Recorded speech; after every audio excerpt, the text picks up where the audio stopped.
कल रात दुबई में ऐसी फिल्म की तरफ से भोजपुरी इंडस्ट्री का सबसे बड़ा अवार्ड शो कराया गया, जहां भोजपुरी के सभी कलाकारों के अलावा बॉलीवुड के भी कई बड़े सितारे पहुंचे थे।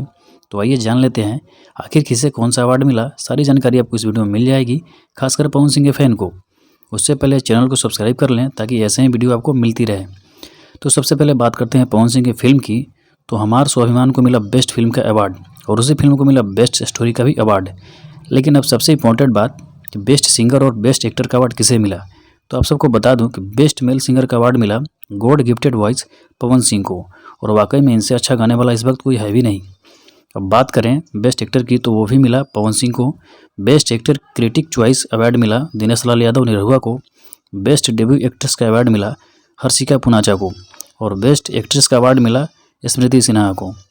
ज़्यादातर अवार्ड विजेता रहे पवन सिंह। तो आप सब इस खुशी में पवन सिंह के लिए क्या कहना चाहेंगे, कमेंट में अपनी राय लिखें, और साथ ही साथ चैनल को सब्सक्राइब करना ना भूलें। मिलते हैं जल्द ही अगली वीडियो में, बने रहिए आप हमारे साथ।